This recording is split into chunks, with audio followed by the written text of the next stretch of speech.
Hi, welcome to Clutter Bravado.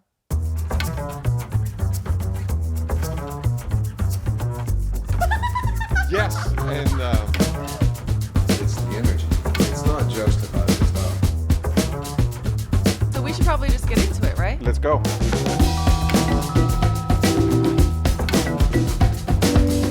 Good afternoon, Laurent. Good afternoon. It is How are you feeling? truth. Yeah.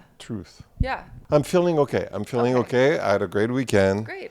Day was good. We went to, you and I this morning went to see a new project, which could be very exciting. My car is giving me some issues as well as my fridge. So, those are things that you think are going to last forever. And like everything else, nothing lasts forever. Nothing lasts forever.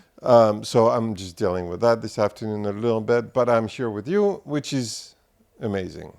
Really? Yeah, Doing work with me is great. it's for fun. you. Oh, okay. Otherwise, I would not be doing it. That's I love for sure. that I bring a little sunshine to your life. Would you describe it that way? At least it's better than just like being here by yourself. No, it is. It's entertaining, I'm sure. I love our podcast, and Yeah. I love hanging out with you, and so it's good. No, overall, Yeah. it's very good. How's your weekend? My weekend was fine. I didn't do much. I did teach a lot of yoga this weekend. I don't know, like anyone who's looking at this right now can probably tell I look a little sleepy. And it's because last night I taught an 8:30 p.m. yoga class last night.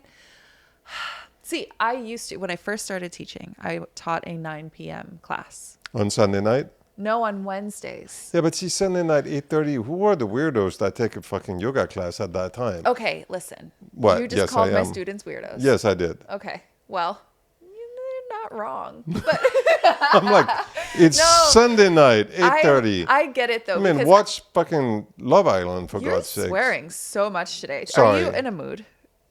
It's the car and the fridge. I understand. I get it. What about Love Island? Sunday night was the season finale of Love Island, so I don't Did know you why. watch it? No, I did not. Did you watch it? No, I did not. I know that you're secretly into it, even though you like make fun of it. You do talk about it a lot, and I have a feeling that when I'm not here, you're secretly just like watching Love Island. No, there are a few things that just are completely fascinating to me. Yeah. People who voted for Trump and people who watch Love Island. I don't understand either. Very different crowd, but I don't understand either. Do you think And there's it's a a- Venn diagram of the two? No, I mean, Chloe and Alex are watching it, and they're very much into it. I just don't understand. That's all. Yeah. Okay. It's a social. I mean, it's an age thing. It's a Yeah. generational thing. Yeah. It's I don't know. I just don't get it. But I don't get people that go to a yoga class on Sunday night at 8:30 either. So there's a lot of things I don't get. I get that. See, I've taken that class before. I do like taking a hot yoga class before bed because you get so tired and you just want to lay down. Now, what happened with me last night teaching it is that when I teach it, I don't have that relaxation feeling. I like get all hyped up when I teach. So last night when I was trying to go to sleep, it took me so long to finally calm down, and then I had crazy weird dreams all night, and then I woke up early this morning to go work out, and it's almost as if I didn't have a weekend at all. I don't know that I rested. Oh, Yeah. that feeling. Yeah. I just kind of feel like I've been going and going. And this week is jam-packed full of stuff. It's very exciting, though. I have a couple of projects right now that I've got a lot of work to do for, so that's neat. And then, I do want to touch on this one thing, though. Have you seen the movie Sinners? No, You didn't see it? not yet. Okay, so I just watched it for the first time yesterday. It's on HBO now. And loved it. Top to bottom, beautifully written, an incredible story. It is a dynamic movie. Highly recommend. 10 out of 10. I love that film. It's spectacular. That being said, it made me miss playing music.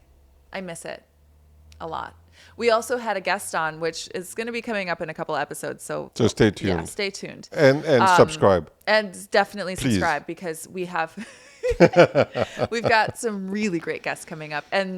But we did an episode with a friend of ours who is tapped into the creative community. And he's a poet, and he is surrounded by musicians and artists, and we talked a lot about like purpose and that creative drive, and it stuck with me so much. And then to see this movie, which I'm not going to spoil it for you, but music is involved, and it made me really miss writing music. I haven't written a new song since 2020. And So is that gonna change, or? I feel like it has to. I Okay. feel like there's something in me that's like calling out to write music again. But here's the thing. So I want to talk about this a little bit, because for other creatives who might be listening to this, or people who work for themselves, people who are chasing their passions, I have many of them. Right. And whenever I let one of them fall to the wayside, it feels like I'm not being entirely myself. And teaching yoga, for example, I love doing that, and I can't imagine letting it go. First, because I get a free membership at the studio that I teach at, and that's Helps. valuable to me. But also I love my students. I love teaching. Right. I love being involved in that community. I love writing. When I'm not writing, I don't feel like I'm tapped in or in tune with myself. And music has been such a huge part of my life since I was so small. I wrote my first song in the 4th grade. Like, that's crazy. Who does that? I remember it too. But I've been writing music my whole life, and then I've taken some breaks from it. I took a break when I was like 17 until about 29, and then from 32 until now. And it feels like there's a part of me that's missing. And so I feel like I want to tap back into that. I don't know what that looks like. Maybe it's like sitting at my piano for an hour or so and seeing what happens. Maybe it's like running off to the mountains with a guitar like I've done before and seeing what happens, or it's or it's hopping in a studio with a friend that I know is already recording. It's whatever it is. It's like I feel Just the need. pick one, I guess. Yeah. Yeah. Yeah. See, you make You it could sound so easy when you word it like that. Like, just go do it. It's a lot about meditation, for example. Meditation is just get it done. I mean, there's Yeah. no if or buts, or am I doing it well, or is it the right time, or is it the bad time? You have the piano at home. Go home tonight, and before you do anything, especially grab your phone, just sit in front of the piano, Yeah. and even if it's for Yeah. 5 minutes, Sure. just sit in front of the piano. Don't grab your phone. Don't go on Don't go on Instagram. Instagram, and people love you. Everybody is very happy that you're on Instagram. You don't need to check, and just be on the piano. I mean, I think it's Sure. just grab your guitar and start reacquainting yourself. So I have this question for you then. What? For me to be a musician and a writer and an actor and a yoga teacher, does that make any work that I do in design any less valuable or valued? Considering that's a new venture that I'm taking on when I do have all of these other things within me. There's a saying, I guess. I don't know if it's a saying, but if you do too many things, you don't do anything. I mean, there's at some point you do have to commit to. I mean, I do believe that you have to commit to one thing to become really good at it. Yeah.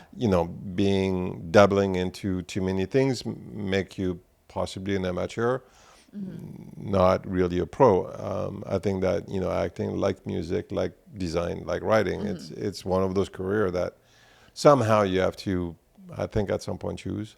But it feels like you are missing a huge part of you that was the writing, that was the acting, that was that artistic thing, and maybe it needs to be revisited. It needs to be, you need to figure out. I mean it as a hobby. I don't mean like I want to make a career out of being a musician. Are you again. sure? I mean, am I sure? Yeah. Yeah. The business of music is what pulled me out of it. It hurt to write songs knowing that there was going to be someone scrutinizing it based on whether or not it will sell. Music is something that is so intrinsically a part of who I am that monetizing it felt so painful. It felt really painful. That's not something that I desire. Now, if people love it and they want to buy it and they want to come to my show, I love that. Absolutely. Please, by all means. But trying to make that my primary source of income is absolutely not something that I'm willing to subject my art to anymore. I mean, I think that as a hobby, acting, you do quite a bit of casting. So Yeah. it's like, I think that, That's something that is still active. I do a lot of auditions and Right. self-taping and all that stuff. So that's always going to be a part of me for sure. I mean, right now you have a couple design projects that, Mm-hmm. are, I mean, yeah, they're starting.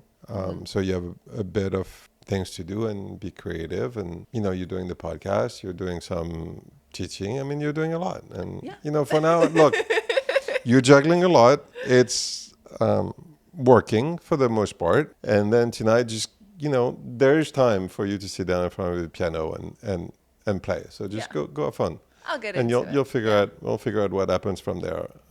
I think that we all have that. I mean, today I made a big list, and there's a bit of time for me that I waste also on be it on TV or my phone that I should probably On be watching spending Love on Island, you mean? watching Love Island and whatever Papaya's name is, and and I think that I need to spend a little bit more quality time doing things that I enjoy more, that Sure. are more important, at least perceived Yeah. important. So, Well, thank you for your insight. I appreciate it. And speaking of things that I love to do, we interviewed a brand new person. This is someone that you didn't know, that I didn't know. I know. And that we were just like so inspired by her work. Harper Halprin, she is a co-owner of AAHA Studio. So it's AAHA with her husband. And they have an architecture and interior design firm. And they are a part of the Case Study 2.0 program. So we had a great time sitting down with her, talking about that, getting to know her also. She felt so familiar to me. I know. It was, we were all we were nervous because it's the first time that we had not met someone prior to the podcast. And Yeah. it went really well. She was amazing. Yeah. Yeah. Well, should we get into it? Let's go.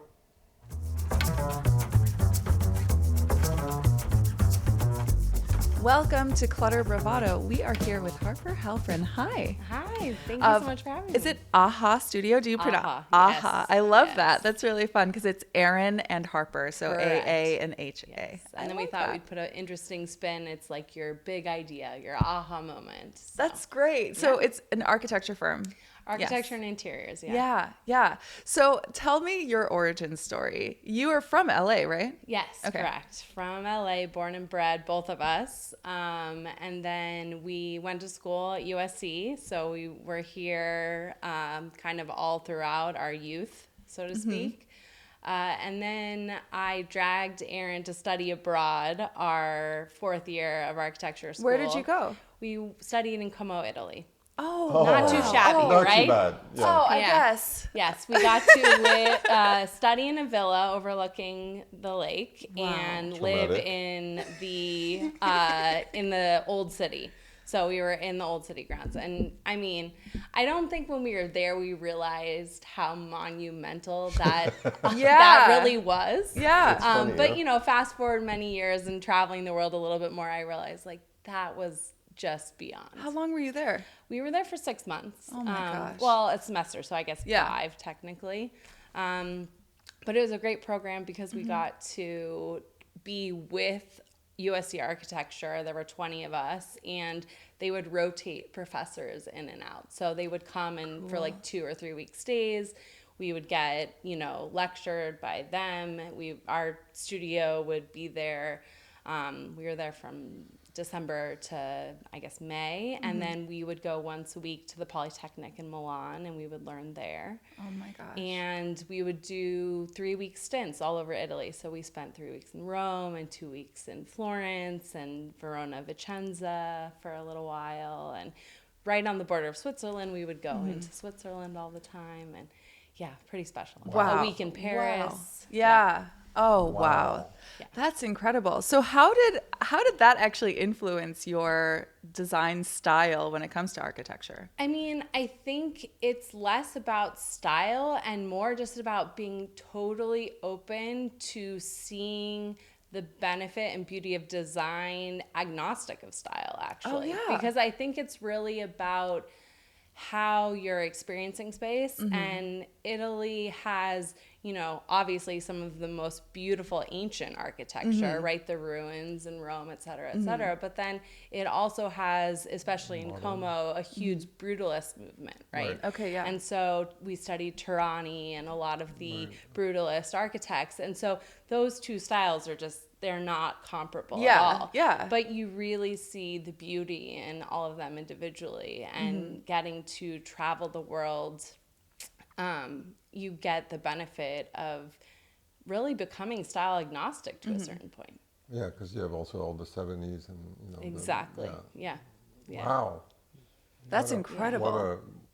I mean, from USC to, Yes. it's gotta be, Yeah. it's gotta be a learning curve. And we didn't want to go home. So then we Oh, yeah. decided, well, let's spend the summer in London. So we hopped over to London and started working there for actually one of Aaron's cousins had a practice in London. So we got to practice architecture in London proper, which was great. Wow. So we were there for 3 months, and then we had to go back to do our 5th year of architecture. So, I mean, you know, after being gone for a whole year in Europe, then having to go back to LA Oh my and gosh, yeah. hit the books was a little bit rocky, so to speak, but really lovely to then do thesis and get that in, you know, really into the weeds there.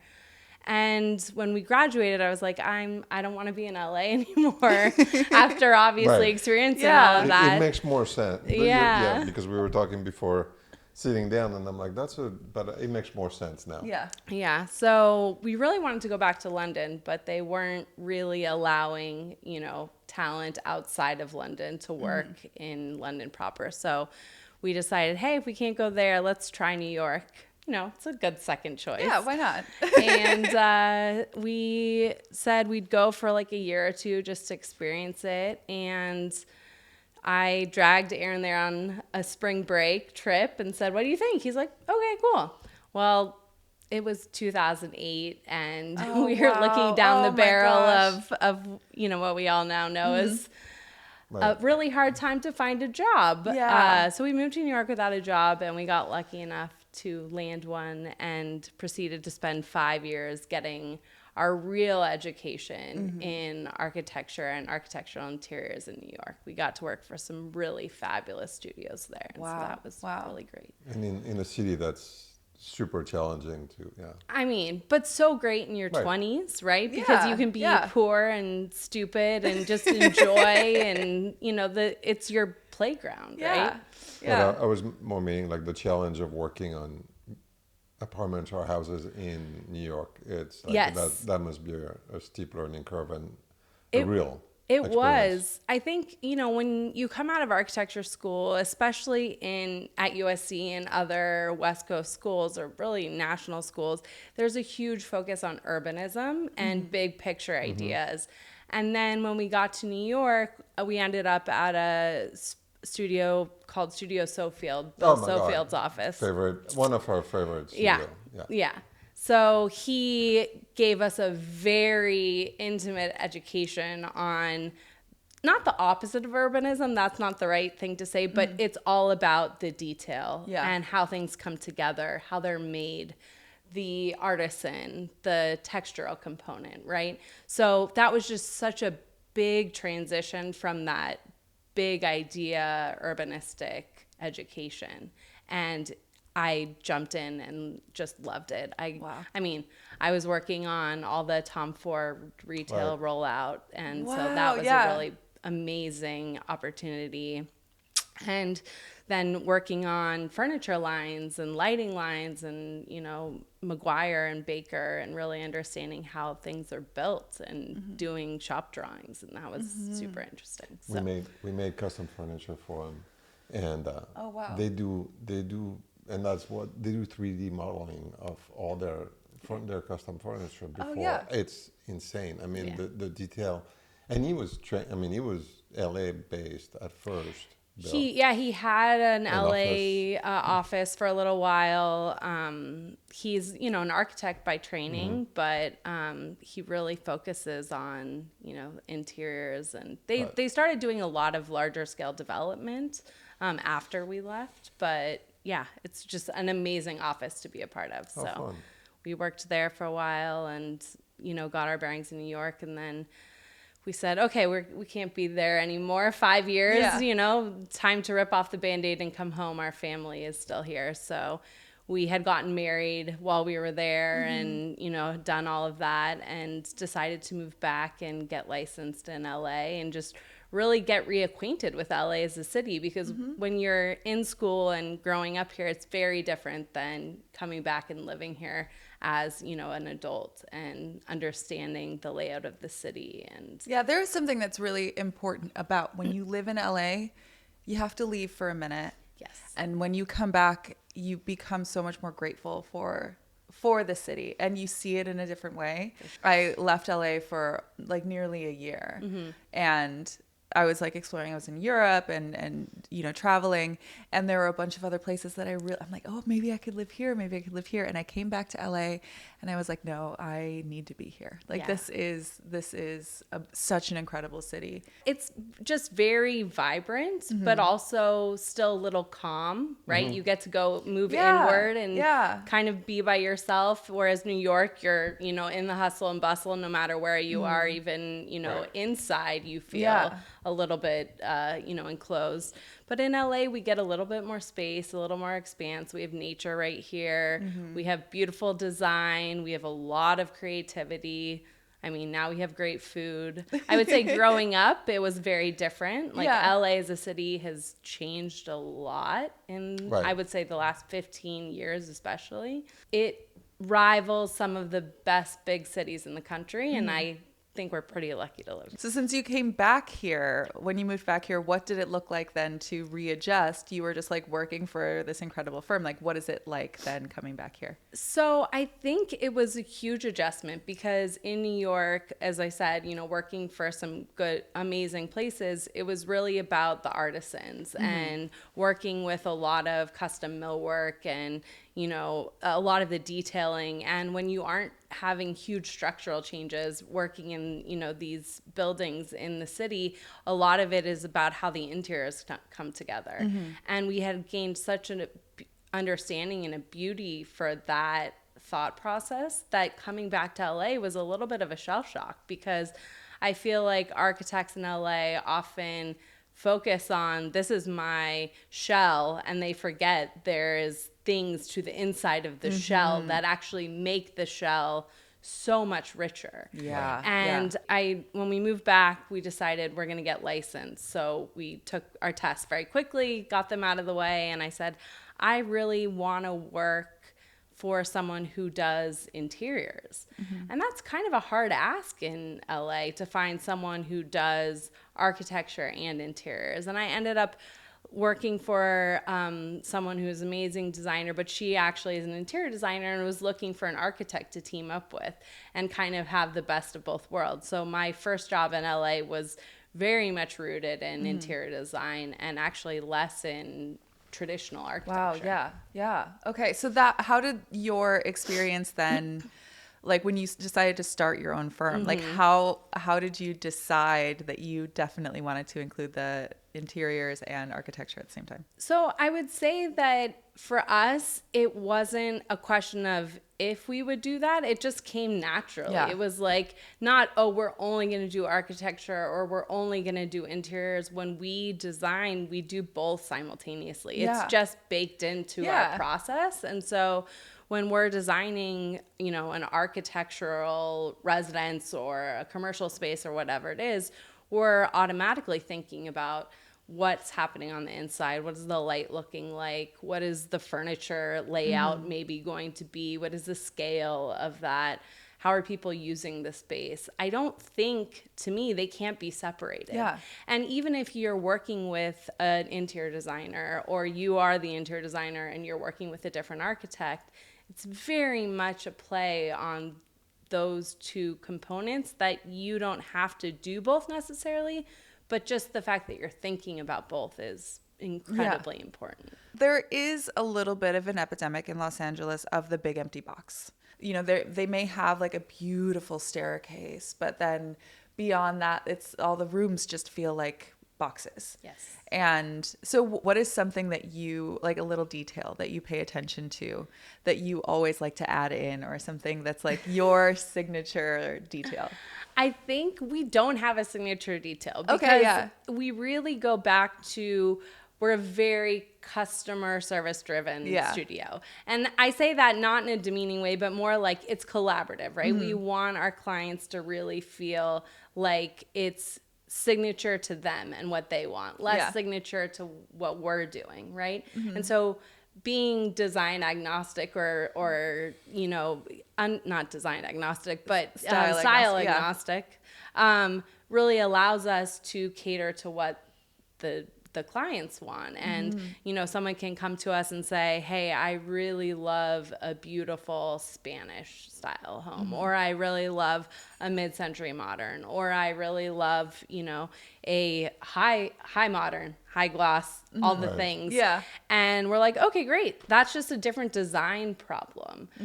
It's not something that we have to say, oh no, but we always include this one thing. Yeah. And that gives us leeway and flexibility to really be able to work with clients of very different styles. And it keeps us interested in design holistically. Yeah. And really studying all these different styles and being able to put our own spin on them is pretty interesting. So speaking of the different styles that you encounter as an architect and designer in Los Angeles, you are a part of the Case Study 2.0 project. Yes. So tell me about how you got involved and a little bit about what the project is. We've had another guest that talked about this too, or two other guests that have talked about it, but we are fascinated by it and so excited about it. So tell me more. It's an amazing opportunity. That's really the start of it. We have a great relationship with Crest Real Estate. Steven Summers and Aaron and Jason, for that matter, they actually went to school together a number of years ago. Oh, wow. And so they do amazing work, obviously, in the real estate space and the permit expediting space. And we work with them hand in hand on a lot of our projects, getting through, you know, all the fun jurisdictional tape that we get to do as architects. And so we, you know, obviously they knew we worked in Palisades a lot pre-fire and really understand how to navigate building in the area and understand the clients that build there. After the fires happened, they reached out to a bunch of amazing roster of architects and you know, floated this idea and said there was a Zoom, and we were looking at the Zoom list and we were like, we feel like the babies in this room. Like, this is just a little overwhelming. It's a pinch me moment of like, you know, all of these great names and really being able to be part of the opportunity. They said, okay, well, you know, this is what we're thinking. If you guys are interested, just let us know by, you know, it was 2 weeks or something. And Aaron and I were like, well, we're really busy, but we can't not do this. This is just too good of an opportunity, one, to give back to the community, right? And two, also, I mean, we're from LA, so so familiar with the case study program and all the history of it, and being part of USC, and obviously, you know, how they've partake over history in the program, and just understanding, you know, the architectural history of everything. That, how could you say no to that? So we decided, yes, we want to be part of the program, and signed up, and the amount of people and the outreach just started growing and growing from the original people that they reached out to. I think there was just, you know, so many people were like, I want to be part of this. It's such an amazing, I mean, you know, to be able to design something with a lot of ideas buzzing around in your head, but rooting it to solving some very specific problems is a really great thing that a lot of us haven't done in so many years, because when we're designing for our clients' needs. I don't want to say we're not solving problems, we are, but they're very specific problems for them in their lives, right? Yeah. We're not necessarily solving problems for a community. And the future of architecture in the area. And so when we started, we said, okay, we don't want to just dive into designing. We really want to take it almost from like an anthropology perspective and really think like, what are we doing here? Yeah. What are we trying to solve Yeah. for very macro, right, picture and, Yeah. and go from there.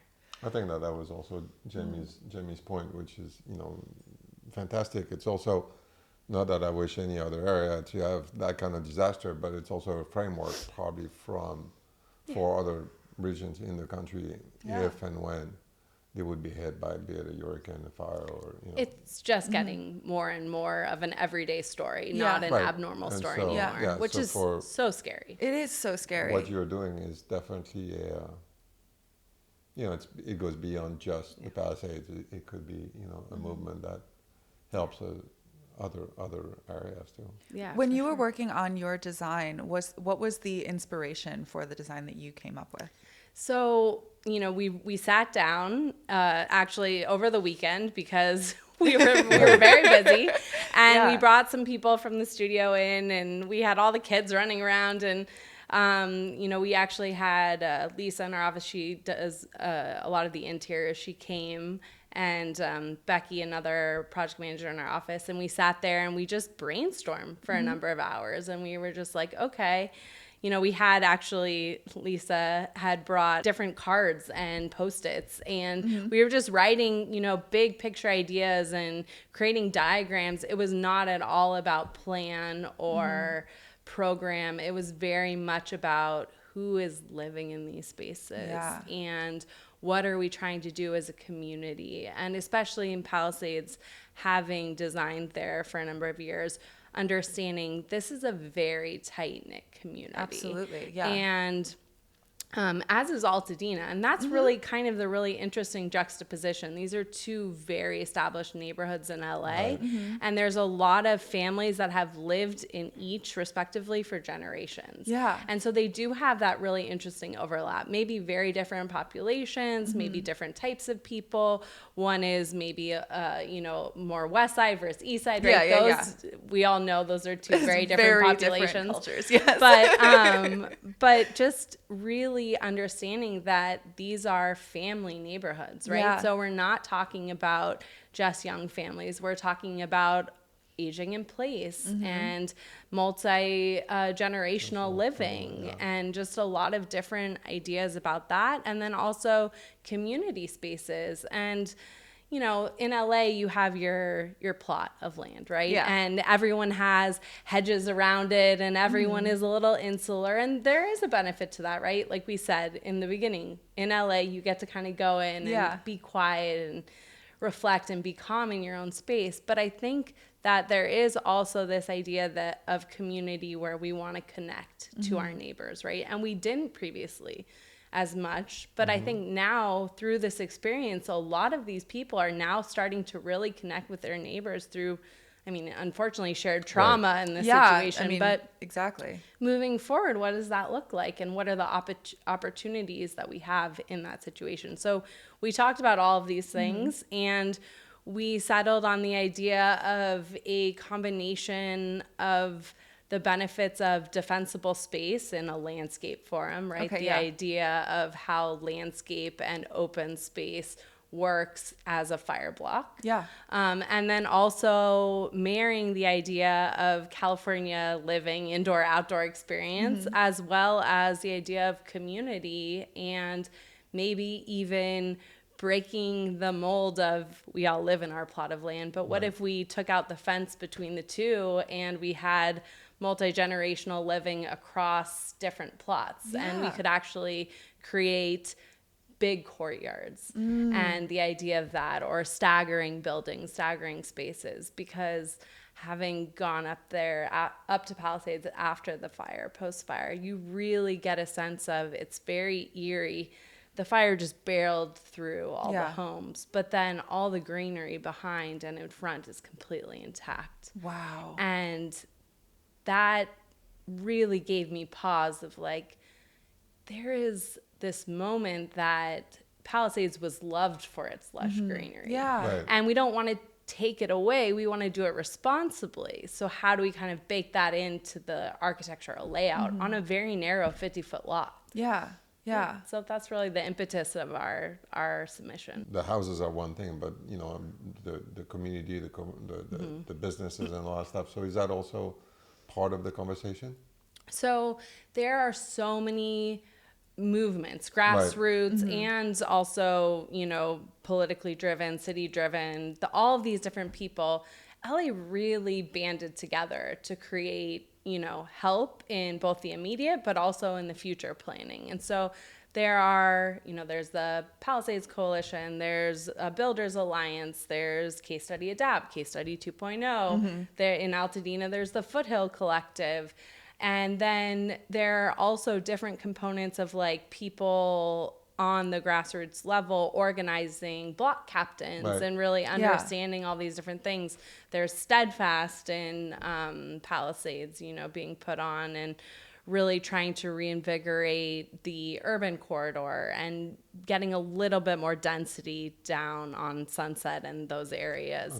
Trying to make more accessible space, more walkable space, and also the idea that you can live where you work. So the idea of workforce housing, maybe teachers and, you know, other people that wouldn't necessarily live in the neighborhood wouldn't be able to. They will have a place, hopefully, to go live. And so densifying the urban corridor, so to speak, which LA is hard to determine that Sunset is an urban corridor, but, you know, they're talking about trying to get it there. So there are a lot of combinations. I think as architects, we want to solve for so many problems, but what we have to really do is focus so that we can solve for Case Study 2.0 will solve for one problem, and then Steadfast will solve for another problem. And then all of these people will come together, and hopefully within a few years, we'll have a new looking Palisades, a new looking Altadena. Future looking. Two neighborhoods that will hopefully be future looking for and a roadmap for other places in the country. And the tagline is Build Back Better, which everyone keeps, you know, saying as a mantra, but I think it's catchy, but there's something really to be said about we want to do this fast, we want to do it efficiently, but we also really want to make sure that we're doing it better. We're not just putting back what was there before. Exactly. Yes, we want to be historically, you know, cognizant of what was designed before so that we're not creating all these modern cold boxes or, you know, cookie cutter developments. That's not the goal. But we also want to make sure that we're solving for what does future weather look like? What does future fire look like? What does future community look like? Infrastructure. I mean, all of it.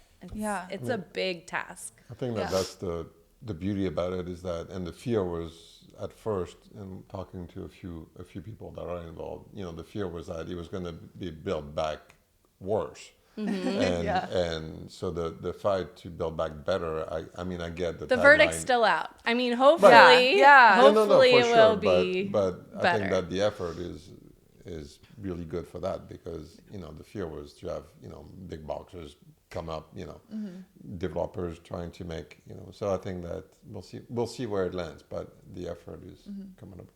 And also the thing that I really love about it is that it is taking into consideration the history of the neighborhood, what that neighborhood looked like, and trying to preserve a part of that while also growing into the future and helping to create something that's going to be safer given whatever the weather or the climate does here. So what are some major differences that you've noticed in the design for like the one that you're doing or for other architects to make things more fire safe?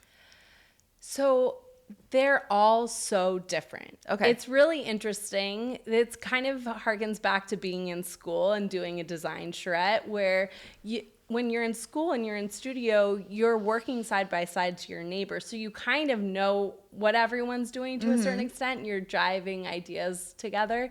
In this situation, it was like a black box. We were all designing. It was very fast. We were trying to churn them out so that, you know, they could go out into the world.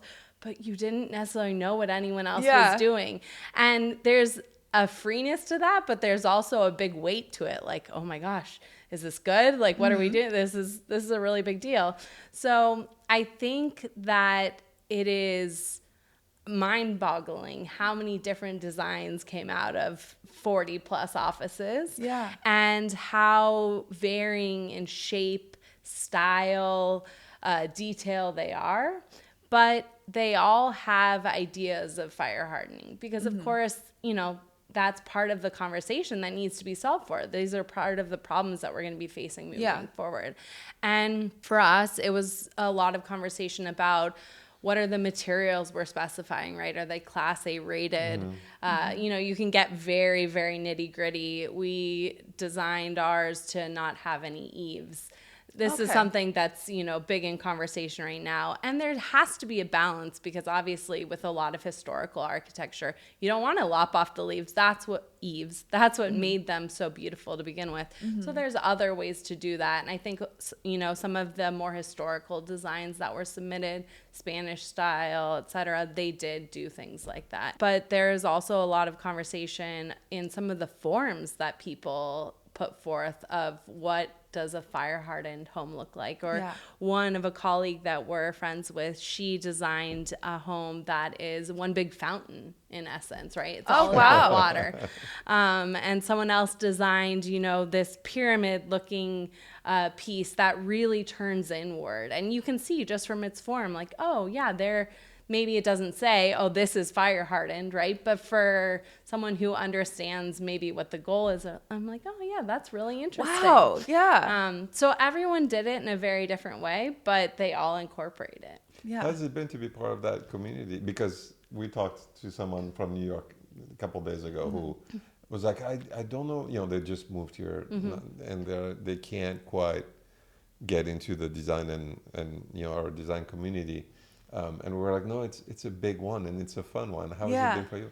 It is so big and so small simultaneously, Yeah. right? Because there are so many designers and you'll go somewhere and they'll be like, oh, have you heard of this person? And you're like, wait, no. But then you look at them, you're like, oh, no, I know them. I know them. Maybe I just don't know their name. But I think that it is...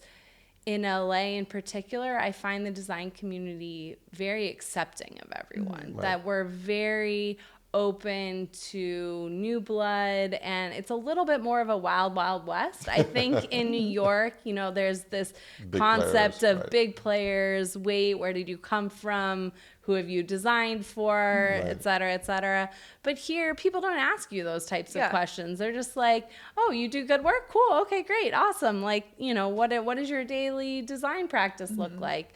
I think we're a much more accepting bunch, and I really enjoy that. And especially in the post-fire world, everyone's really come together and been a really great source of information and collaboration and just figuring out how we're all going to get through this together. Like, do you ever work with another interior designer that's like not in-house? Oh yeah, we do that all the time. We collaborate. I would say we don't do interiors on every project. It's really nice to collaborate sometimes. Yeah. Sometimes you need that two different brains, jiving off of each other. We've had some really fabulous collaborations over the years we've been working. We've worked with Pearson Ward a few times, and that's been a really fun collaboration. And I think also other designers really enjoy that we speak their language, right? We have the background, and I know what a ripple fold is and double rub is and all these, things that I would say most architects probably just don't understand. But because we were so embedded in the world of interiors for so long, we get the benefit of, we don't want to step on their toes. We want to speak the same language and be able to instill their ideas into the architecture as much as we're instilling the architecture into their ideas and vice versa. That's so cool. Yeah. That's really great. And I feel like that sort of collaboration is something that happens in LA quite a bit. That's something that we've talked to a lot of designers about, working with other designers and building that relationship, supporting each other, because it doesn't need to be such a competition all the time. Oh, it's maybe you not. didn't get somebody else got the job or got this one client. There's another client around the corner. There always is. And although it's harder to say when you're first starting, I think a few years down the line, you realize, oh, that happened for a reason. Right. Yeah, Like, yeah, not exactly. I was not meant Exactly. to do that project, Yeah. or that was not a good match or fit client-wise. And it opened up opportunity for me to do something else that I was really meant to do. Yeah. So I think when you're starting and you're like, oh, that was such a good opportunity, I missed out on it. And then you realize, like, no, that was for a reason. Yeah, yeah. And I think that what's fun in LA is also the communication that we all have. Because I come from, obviously interior design, but also, the furniture part, making furniture. And today I had a meeting with a designer, and, we had coffee. And it's something that I'm starting to see the quality of those relationships. And it's been really fun because we're helping to solve, part of your problems too. You have to be able to pick up the phone and ask someone. And if you don't know who to pick up the phone to call, you need to know someone who knows who to pick up the phone to call. And so the idea that you need this really big network because there's so many things to solve for all the time. Yeah. Is huge. And for us, I think that was the hardest part of coming back to LA, was the fact that we had left our network in New York. Right. And we had to rekindle older relationships, from people we went to school with here, or, collaborators that we had worked with here before. And that took a long time to build up. But at this point, we love being able to meet new people, but then also love being able to be like, I talked to this person 5 years ago. They probably don't remember who I am, but I'm going to call them anyway and be like, you were an expert in this thing. What are your thoughts? And you know what? 10 times out of 10, they love that you called them. Yeah. Because they're like, yes, I can impart my knowledge and I can do something to help you. I'm all in. Okay, so we are going to have lunch very soon. So I've let you know that there are 3 questions that I ask for Yes. all of our guests. So I want to get into those. My first question is, what is the messiest place in your home? Which might be a little unfair for you because Yes. you have a big family. Yes. So I thought about this, and, I know that a lot of people are like, oh, my junk drawer. And yes, I have a junk drawer, believe me. But it is unfair because it is definitely my children's closet. Yeah, Like, there's naturally. no way around it. And no matter how much time I spend going up and picking up after them or asking them to clean up, it's just no hope. And There's this no is hope. 4 kids then? Yes. Yes. Okay, yeah. That's a mission impossible. Yeah. And for a long time, when we had 2 kids, people would come into our home and be like, wow, it's so amazing. You have toys nowhere. Like, we don't actually know you have kids if your kids are sleeping. And we loved that because we love to, like, unwind at night and Right. just really, kid toy palettes, they're not Yeah. the most beautiful, as you know, Yeah. when I'm working on right now. But then when the twins came along, we realized that doesn't work very well anymore. So we still put everything away every night and make sure, our main space is pretty clean, but their spaces, there's no hope. It changes so fast too. Yeah. Meaning that, it's like the oldest is 9, right? Yeah, yes. So it's like she's 4 already a mini adult. Right. Yeah. She's, in 4 years. Or she thinks she is. Yeah, in 4 years she'll be like, do I really have to stay living at home, Mom? But it's true that, it's that change. So it's like, a little bit of a mess. Yeah. For a few years, it's really not. It's okay. And you know what? Aaron and I are very type A. Everything has a space. Everything, is meant to be very clean and organized and tidy. And even when our moms come in and help, they're like, oh, we can't leave a dish in the sink. This is just too much.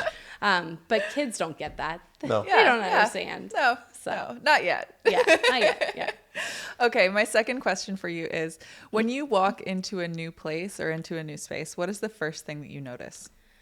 So I thought about that and I realized that there is no one thing that I noticed. Okay. It's much more about how I feel in my body when I'm walking into a space. Oh, I like that. And it's really about temperature and light. How comfortable am I? Or is there a lot going on? Is there a little going on? And just how in that nanosecond of when you first walk in, your mood either completely changes or doesn't, or for the good or for the bad, Yeah. right? and how that space is shaping that moment for me. Wow. So you're number 2 in a row with that Yeah. similar Yeah. introduction. Oh, really? Thing. Yeah. We need to do a recap. We will do a for recap. our 1 year anniversary of the show. We'll do but a it's recap it's of everyone. fantastic But yeah, because that's amazing. I like that though, that you're talking about how it feels in your body when you walk into a space. Yeah. That it's not just a one thing. And I really appreciate that. I think you might be the only person who said that. That like that it's not, some people will say like it's the smell or it's one sense or it's like the one thing that you see or like a detail And or all something. those definitely make up Right, everything, but but it's it's how it's making you feel, I right? love that. And everyone experiences things differently. So, in lighting, some people really love very warm light. It makes them feel like they're getting a hug, right? But other people come in and want to throw all the down lights on and you're like, I start shaking, but for them, that's what's comfortable. I am the exact same way. Yeah. If like overhead lights, the recessed lights, like if only like down lighting is on, I feel so uncomfortable. Right. It makes I want your to skin leave. crawl. Yes, I can't Yeah. stand it. Yeah. I'm immediately so irritable. I'm not a nice person. Yeah. And so it's the same when you walk Yeah. when you walk into a space, you're going to have a different perception, but it's going to make you feel different in your body. It's funny. I have the dream of lighting up this apartment with just candles sometimes. I know. Oh, Well, yeah. you have That's though, the haven't you? best. I have, You had to well, for I had to. It was not a choice. We did the electrical is from the 20s and Knob and tube. it blew and so suddenly we were all with This candles was and everybody was amazing. loved it. Yeah. It was Yeah. so funny because I was a little traumatized and everybody's like, it's so nice here, and I'm like, It's because there's no power. It is Like, nice. do you? There's no power. There's There are also candles no everywhere. music playing or anything. But it was for So Laurent puts on a huge holiday party every year. You have to come this year. It's spectacular. I would love to. Yeah, you'll be on the invite list. Don't fret. But so he puts on this big party, and it was like the whole space. There was another space that we used as well, and I was like helping to get everything like organized and part hosting it. And at one point, I come into the side, and I'm like, there's just candle like this. It felt calm. It felt really cool. It felt a little sexier in here. I'm like, what's going on over here? Oh, it like the fuse blew. But it was wonderful. The only thing that really affects is if you're cooking. Then Right, you're yes. like, Yeah, whoa, you wanna- no. The lighting can be solved. The temperature can be solved. Yeah. Blankets go a really long way, especially in LA. You're good to Yes. go. You're good to but go. the cooking, that's a little more complicated. Yeah, we had to run a couple extension cords Yeah, to the yeah. places in the apartment that Oh, that's were still at, Yeah. It was a fun time though. It was good. It was good. Anyway, we're so totally off on a tangent. We're gonna move to the last question now. The last question is, what is your favorite space, either in your own home or in a home that you designed? So I have favorite spaces in every home that we've designed. So I don't think that for that I'll go into each one, but in our own home, there are two things that come to mind. One is that we have a skylight in our bathroom above our shower, and nice. it hits the glass of the shower perfectly around 2 p.m. every day. We get a rainbow somewhere either on the wall or the floor, and every time I walk in there, it makes me happy. No matter what's going on, that's kind of like a sign that life goes on, or it's really about the beauty of the moment. And it's literally a moment. It's not very long. And then the other spaces, we're the crazy architects that designed our home around a tree. I love that. So it's the yard. We bought our lot from a gentleman who unfortunately had passed, but he was an arborist for many years. And so he'd bring back all of these specimens that he had curated. And when we bought the house, before we renovated, we had a huge canopy in the backyard. If you look from Google Earth, it's just like green. We had, I think, 12 different species of trees. And we couldn't save them all because some of them were no good anymore, and some of them, unfortunately, had to go for the addition. But it was very important to keep some of these trees. And so we carved a courtyard basically around a tree, and then it connected the deck in the rear. And I just love being outside and hanging out in the backyard, which an architect says the backyard is the best space in their house. Obviously, maybe that's not the great moment for me, but for me, it really is just being outside and seeing that tree and I think it's all its knowledge of the last 30 years it's been alive. Yeah. wow. There was the house that I grew up in. We had this huge tree that grew between like where the driveway was and where like the entrance, the back entrance of the house was. And when I was a little kid, I remember like my sisters and I could, all of us, if we put our arms around it, like we could all touch it. Like it was such a huge tree. It was one of the biggest in the neighborhood. That's crazy. And it was so beautiful. And I'm a real sucker for trees. Like that's one of my secret nerdy little things. Like I love trees. So having something like that incorporated into architecture, I'm obsessed with. And whenever I see something that's like built around a tree, it makes me so happy. I love that. It was a very big part of the renovation, and being scared the whole time of like, okay, we know we have to cut the roots because we have to put the foundations in, but we have to get the special guy who's the expert at cutting the roots, and then the guy who does the vitamins after we cut them to make sure the tree is happy and it's okay. Wow, yeah. And it was a huge learning experience for me of just like understanding. I mean, I've always loved trees, but you know, when you get someone who's an expert in what they do, they come to talk to you, and he was, explaining to me how the trees talk underground and how we're all connected and they're connected. Right. And Yeah. I mean, it's just so interesting. Someone else I know talks to trees. Listen, we'll get into it later, but I love trees. And yes, they do all talk to each other using mycelia. It's fine. Anyway, Yes. it has been such a joy to have you. Thank you so much for having me. Yeah, and I really love talking to you. And what do you have coming up? So wait, the case study launch is tomorrow, isn't it? Yes. Yeah, it's on the 26th of June. The moment of truth. When this comes out, it will have already launched. So we're excited to sort of catch up with you when we put this out. We'll give a little update. But what else do you have happening? What should we look out for? I mean, case study was a big push. I think that kept us busy for a while. We have just a lot of projects that we're doing rebuilds on, and that's been a really big thing in our studio.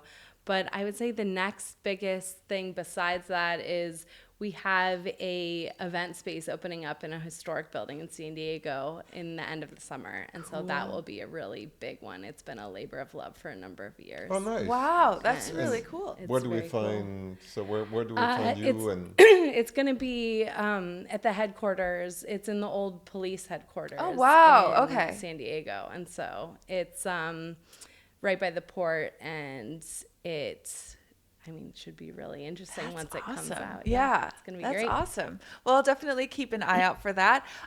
Give us your website, your Instagram. Where should people find you? Website, AAHA.studio, and Instagram is AAHA_studio. So pretty simple. We like to keep it not too crazy, so it's easy to find us, hopefully. Yeah. And yeah, I can't say we're too good at updating it very often, but that's a problem for another day.